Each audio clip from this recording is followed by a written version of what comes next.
Meanwhile, Buffett was making that first million. But this was early in his career, and he was still finding his way. So it wasn't the Coca-Colas he was after. He'd looked to invest in obscure companies, using Moody's Manual. Moody's was a directory of financial data of thousands of companies, the kind of thing you can get with a click of a mouse these days. And the young Mr. Buffett would scrutinize it on the search for bargains. He was looking for undervalued companies, the ones when you looked at the total value of the shares, they were somehow worth less than the assets of the company. These were called cigar butts. Why? Because you could pick them up for almost nothing, but there was still a little bit of value left inside.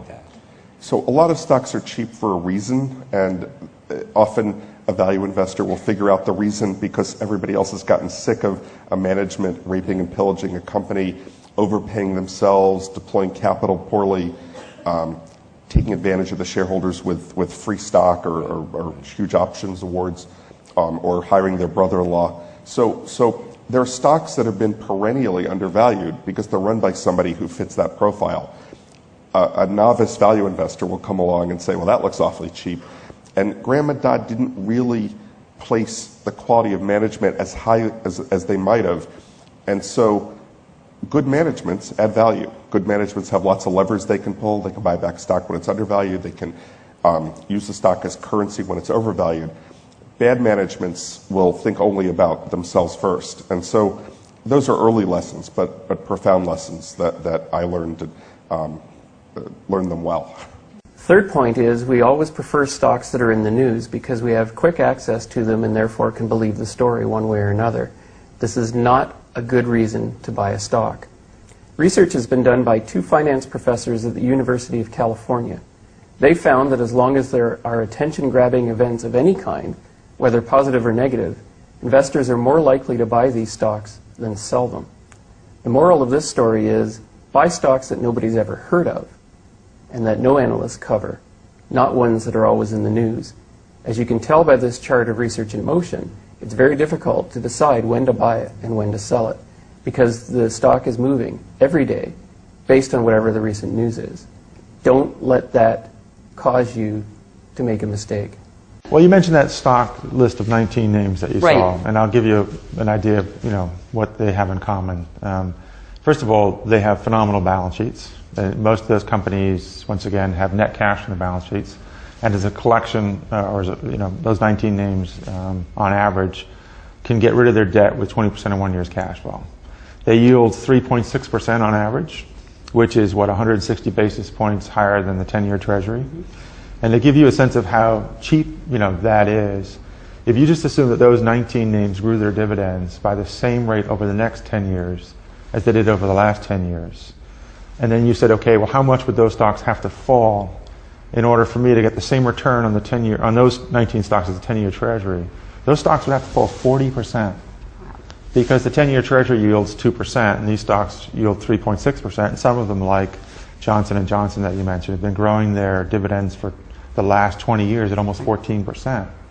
So as a collection, these stocks offer much better yield than you're going to find anywhere else in the world. These businesses are doing much better than most people anticipated because a large portion of their business is actually outside the United States. So although the U.S. economy is only growing 2 to 3% at the most, these businesses are growing their revenues 6 and 7%, and they're growing their earnings higher than that. And they're doing that because a good bulk of their business is overseas, and the overseas markets are growing much faster.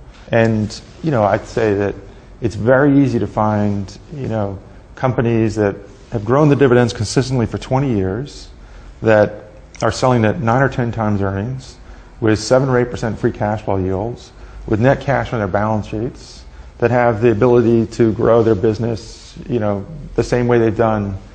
And in many cases, even if you looked at the past 10 years, which was a very difficult period, we've had 2 of the worst recessions in history, and a lot of these firms have done incredibly well over that time period. So it's not inappropriate to think they'll do equally as well over the next 10 years.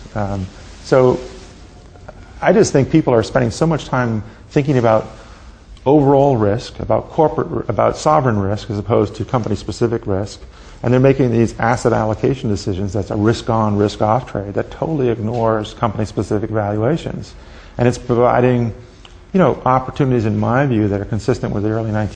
Well, people typically go to whatever has performed well, and about the only thing that's performed well recently are precious metals and gold in particular. And gold can be a wonderful investment as a diversifier, but it is volatile as heck. Generally speaking, it only keeps up with inflation.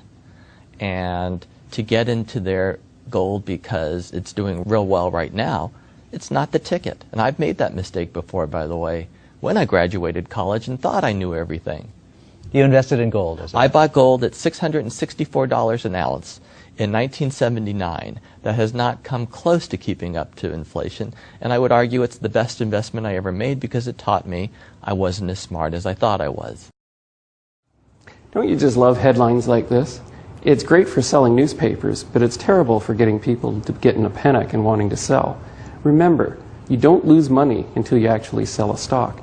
Rather than see this as a reason to panic, let's use this as an opportunity to buy good stocks at cheap prices, so that if we do come out of this market turmoil, or if we go into recession when we do come out and the economy strengthens again, you'll have more shares with greater dividend income and therefore a better opportunity to make big returns on the upside. The way to do that in this market is not to buy at the market. Do your homework first and get an idea of what you think is a really cheap price for an individual stock. And then you do that by using limit orders. Limit orders are basically just an order in the market to buy a stock at a certain price. And what you want to do is make it really, really cheap price, or a stupid price, such that if a stock's trading at $20 today and you put in a limit order at 10, it may sound unreasonable, but you never know what could happen if a gap trade occurs, if we get capitulation in the market. This hasn't happened for 6 years, so here's where opportunity is striking, and we have to be able to strike while the iron is hot. For example, back in 2001, nobody wanted to own Carnival Cruise Lines because of the terrorist attacks for fear that somebody was going to sink a ship. The stock closed on the Dow Jones at $24, and when the market reopened again, we had a limit order in at $17 a share, much, much lower than what it had closed at previously. When the markets reopened, by 10:30 that morning, and for only 10 minutes, did the stock hit $17 for us to be filled. It finished the day at 18, finished the week at 19, and 3 months later was trading at $35. So here's a terrific opportunity to take advantage of all of this uncertainty and all of this panic that's in the market, to start buying stocks at very cheap prices. There is a value approach to valuation, and this is really what distinguishes it more than anything else, starting to look at the balance sheet, which most people don't look at. Most people project earnings. What Buffett has added to this is a systematic way that's much more intelligent than the standard valuation approaches for looking at growth stocks. A good valuation approach will also clearly identify the critical information that you are uncertain about, and that is going to focus your research effort. When you add bad information to good information, what do you get? You get bad information. It's not a good way to go about trying to pin down a value. So it's in the area of how you look for stocks, how you value stocks, how you focus your research and collect all the relevant information, and ultimately how you analyze and manage risk and construct a portfolio. That value investing is very different from almost all other current practice. And the evidence that it's successful is that if you look at, in every dimension, what investment strategies are successful statistically, overwhelmingly they're the value strategies, and modern financial academics have established that beyond a reasonable doubt. You want to go to the part of the market where other investors are crazy, either crazy on the optimistic side if you're a short seller, or crazy on the pessimistic side if you're going to just be buying stocks. So you've got to look intelligently for those opportunities. You've got to ask, where is the craziness today? We think too much in linear terms. It's very often that investors will go to their advisor and say, I want 10% a year. Unfortunately, 10% a year does not happen in reality. In the last 100 years, a 10% return has only occurred 8 times in the last 100 years. It's more important for investors to take the scope of markets over time and pay attention to the fact that they may have a range of returns based on their asset mix.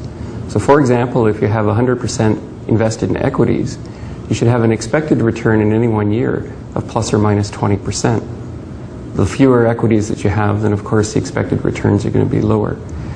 Try and get away or avoid the idea of trying to make 6, 7, 8% every single year. It just doesn't happen. It's not reality. That, as Graham says, you want to focus on risk before you focus on return. Some of that comes from the worrying that George described in his introduction. A lot of it is focused on multiple scenarios. What can go wrong?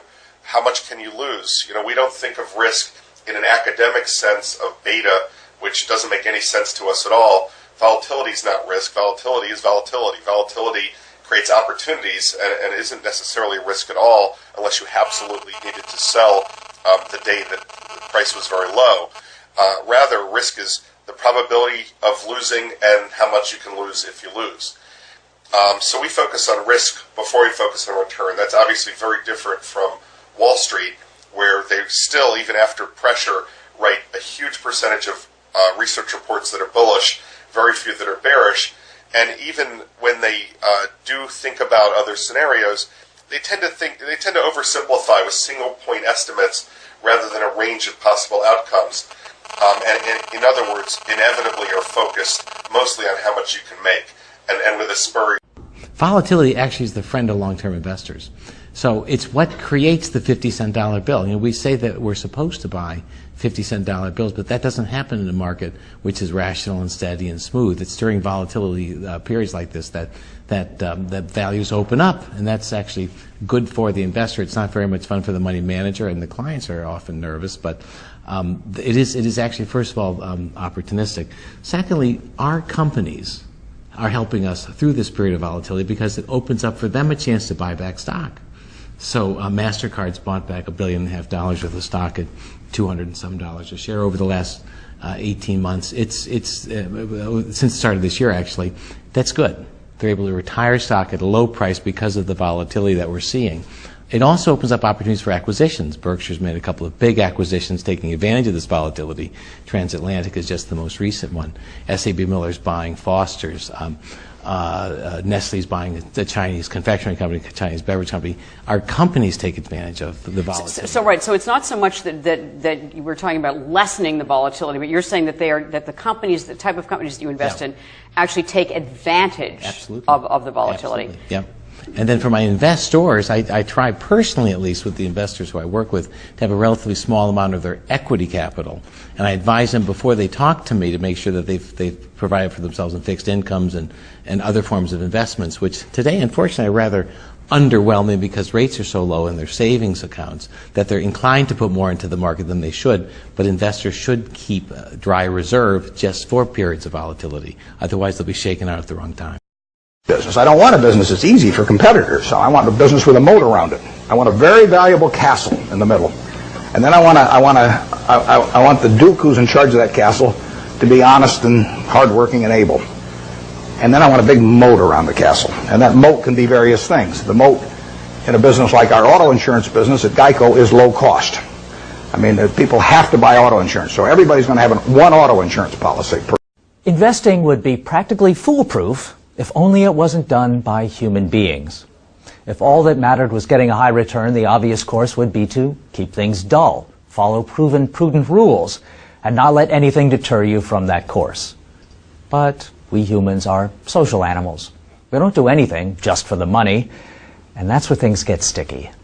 Meyer Stopman is a professor of behavioral finance at Santa Clara University. His field blends economics and psychology, and he points out that one reason people invest is to express themselves. Men in particular like to be seen as competent at taking risks and having them pay off. We want to be like Jim Cramer or, God forbid, Gordon Gekko because they seem in control. Chairman of the Smart Investors Club. Problem is, especially if you don't invest for a living, there are always going to be smarter people than you, and your club membership can be revoked at any time. We're also in it for the emotion. There's nothing like the rush you get from seeing a bet pay off. Problem is, that feeling is literally addictive and can lead you to take bigger and bigger risks. Eventually, that catches up to you. So, is being dull looking a little better? Alan Roth, whose column runs right here on CBS Money Watch, praises the virtues of a dull-as-dishwater approach to investing. Had you invested in moderate amounts in 3 basic index mutual funds and rebalanced your portfolio as you went, selling some of your winners and buying some of your losers every year, you would have emerged from the crisis with more money than you had going in. That's right, more money, even in the crisis. What's going on? There's a panic. A panic is when you get panic on the upside, as you got in 1999. It kind of lasts longer. Greed is a longer-lasting emotion and hope and stuff. But now you have a panic based on fear, and it's painful. I mean, people can't sleep at night. It results in a really uncomfortable feeling. I feel it myself. How can you not? I mean, you're getting like this. And so the thing is, I'm disciplined over the years to not sell into a panic, but people are selling into a panic. Panics, by definition, are self-limiting because eventually the selling exhausts itself sooner rather than later. We're in a panic that is in the process of exhausting itself. I was hoping it would be today. It wasn't today. So do you two agree that this is, we're seeing panic? I mean, is this what's called capitulation? I have no idea, but I would say I'm sure my technique would work will work very, very well, but it won't if you try and pick a bottom. Okay, so don't try to pick a bottom. You buy when values are good enough, and the companies are safe because they're eminently creditworthy. And the third thing is they have prospects for double-digit growth. Is there a meaningful distinction to be drawn between making money out of investment and making money out of speculation? It's always a bet, isn't it? It's always a gamble. No, it isn't a gamble. There is a real distinction. Basically, it's subjective, but an investment attitude, you look to the asset itself to produce the return. So if I buy a farm and I expect it to produce $80 an acre for me in terms of its revenue from corn and soybeans, and it cost me $600. I'm looking at the return from the farm itself. I'm not looking at the price of the farm every day or every week or every year. On the other hand, if I buy a stock and I hope it goes up next week, to me that's pure times. Well, David. Royce has for 40 years had a very disciplined approach to investing. And like Tom, I agree that volatility is the friend of a disciplined approach. It creates opportunities to add to positions that are high conviction. We have a very consistent strategy, which I think also mitigates the volatility. We're focused purely on high quality smaller companies. And they tend to be dividend-paying businesses, which is quite a bit of a cushion in a downturn. In terms of quality, we invest only in companies that have very strong balance sheets. Specifically, half of their balance sheet needs to be funded by shareholders' equity, so that's a very strong balance sheet. Businesses that generate consistently high returns on invested capital, we use a 15% hurdle. So these tend to be self-funding businesses that take market share in tough times. The dividend picture is also quite encouraging. I think people don't always associate this with smaller companies, but 85% of the companies held in the Royce Global Value Fund are dividend payers. And dividends have actually, since 1930, dividends have accounted for about half of the return of the S&P 500. So dividends are a huge portion of the picture that I think a lot of people miss. So we don't really change strategy in this sort of a period. In fact, we were talking before about, should we be at the office or shouldn't we? It's good to leave the office on a day like today when the markets are down 5%. We stick to a strategy. We may add to some positions that are particularly high conviction, but so we're not changing anything, but really just sticking to our guns essentially. In a highly publicized way, is anybody that is long is an idiot. Anybody that's short is a genius. Anybody that didn't see it coming is an idiot. And Nouriel Roubini and people like him are astonishing geniuses. And the problem is, as I said earlier, nobody's really good at forecasting over time. That there are a lot of people that can call one recession or one bear market, but inevitably they get hung up on overstaying their welcome or looking for the same thing to happen more than once, and history doesn't exactly repeat. So our view is it might recover and it might stay awful, but to be safe, to have that margin of safety in our investments, we want to assume that it's pretty darn bad, and we want to assume that for quite a while. I think that companies that are fundamentally conservative in their approach, they have a good balance sheet. They're not using leverage. And oftentimes, if you find that the people who are running the company have skin in the game, and it's not that they were given it, they weren't given their stock and options, but their sweat equity. people behave a lot differently when it's their money. And if, a lot of the big frauds have been people who wanted to go make a big killing and move on. If it's their dough, whether they're based in the U.S., Switzerland, or in the Far East, they behave differently. And I think that's... Yeah, and that's a little bit like, I've got this rule, the first rule is don't lose, and the second rule is never forget the first rule. So it really isn't so much having a lot of brilliant decisions, it's just not really having some terrible ones. And frankly, I did learn from Ben Graham how to avoid ever having any disasters in investments. It wasn't that you were going to come up with the very smartest thing, but if you never have any significant losses, some singles and doubles will produce a lot of runs before you get through. Who was Ben Graham? He was your primary mentor, model?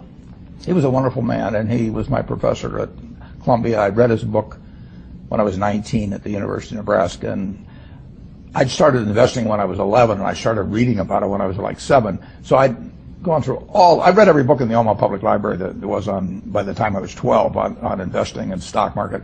And I had a lot of fun, but I never really found out, I never got grounded in anything. And it was entertaining, but it wasn't going to be profitable. And then I read Graham's book, The Intelligent Investor, when I was at the University of Nebraska. And that just opened the whole thing up to me. Yeah, and I named my oldest son is named Howard after my dad, Graham Buffett, and he was a marvelous man. Never expected anything from me in return. He just did all these things for younger people. You have just a couple of quick examples of the things that he did that you will look back on. It's one thing to read something, but quite another to see it in action. Well, but what he did was he got me thinking not as a stock as something with a ticker symbol that wiggles around and that that you look at charts on or anything. He taught me to think about it as part of a business, and that was vital. And he taught me not to really pay any attention to stock market fluctuations except when they were working in my favor, so that not to get elated because something had gone up or depressed because it went down. So if I knew the facts on something and it went down, I bought more of it, and because I looked at it as a business. And then he taught that famous lesson about a margin of safety, that you don't drive a truck that weighs 9,900 pounds across a bridge that says limit 10,000 pounds, because you can't be that sure about it. If you see something like that, you go down a little further down the road and you find one that says limit 20,000 pounds, and that's the one you drive across. Avoid the noise. Stop listening to the headlines. Stop reacting to the headlines, and start investing based on what your intentions or your goals are, of companies that are not in the news or on the headlines, that are under the wire. It's very important that people not react to the noise. Usually they'll get caught up in an investment where momentum investors and retail investors will be buying like crazy, just like the commodities today. For the fear that you have to avoid the last man standing. If you're the last man standing and can't get out of your position, you've only got an entailed loss ultimately coming. We have the mindset of the person that's buying the whole business at the price you would realize by multiplying the price we're paying by share by the number of outstanding shares. And we want the price for the whole business so calculated to look very attractive. So we like buying individual shares at a price that's lower than we think a rational person would pay if he could buy the whole business. Business of evaluating businesses, and you decide that you're going to bring the effort and intensity and time involved to get that job done, then I think that diversification is a terrible mistake to any degree.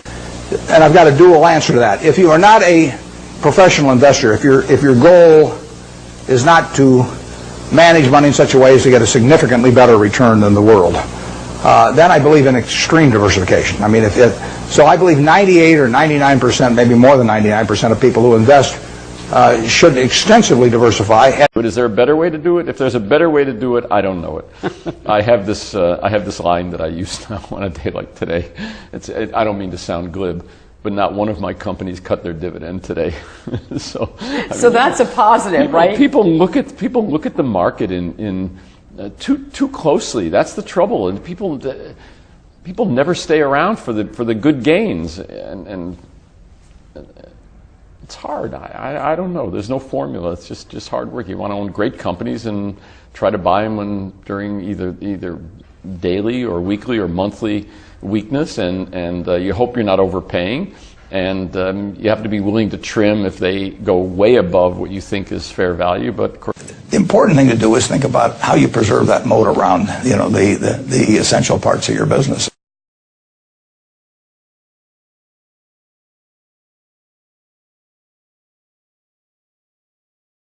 And that's what I tell our managers to do. I tell them, you know, that if the moat widens every year, good things will happen over time. And I don't care what the earnings are in a quarter, if that moat is shrunk for some reason, you know, we're going to pay the price. Ben Graham wrote in his third edition of Security Analysis, which came out in 1951. You can get it at the library.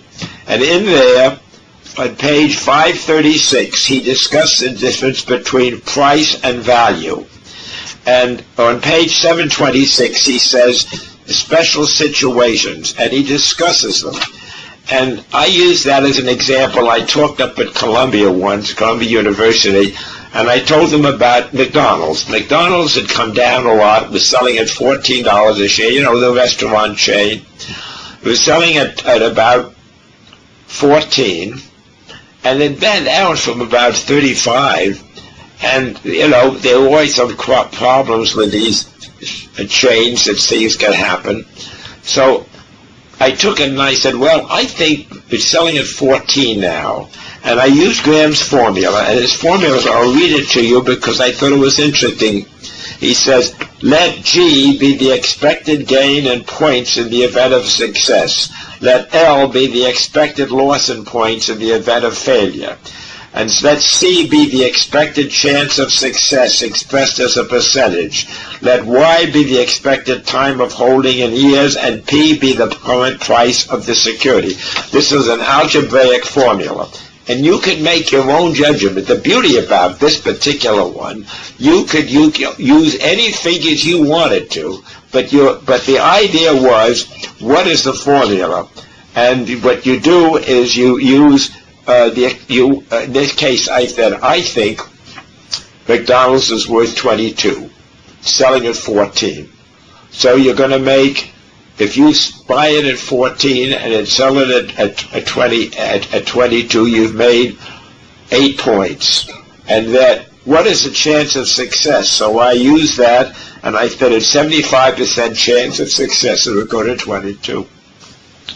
And then you multiply that times 100% minus C, which is to be the expected chance of success expressed as a percentage, and it comes out at 600.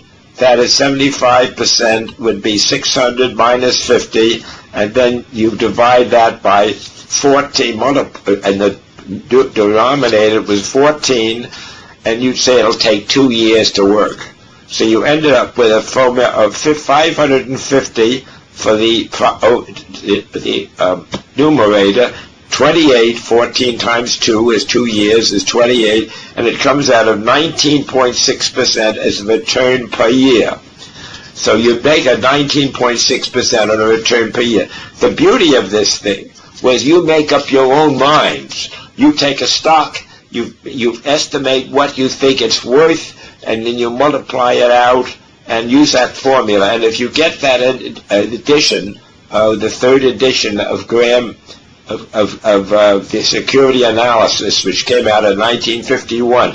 And the reason I mention this is because Ben was working on this book, and he turned to me and he said, Walter, I've got a lot of things in the appendix. You let me know if there's anything in there that I should put in.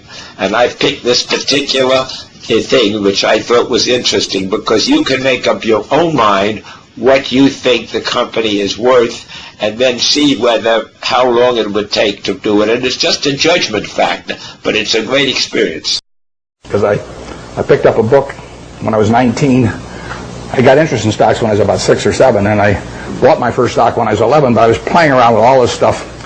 You know, I had charts and volume, and I'm making all kinds of technical calculations and everything. And then I picked up a little book, and it just said that you're not buying some little ticker symbol that bounces around every day, you're buying a part of the business. And as soon as I started thinking about it that way, everything else followed. Very simple. There's a chapter 8 in Ben Graham's Intelligent Investor about the attitude towards stock market fluctuations, and that and the chapter 20 on the margin of safety are the two most important essays ever written on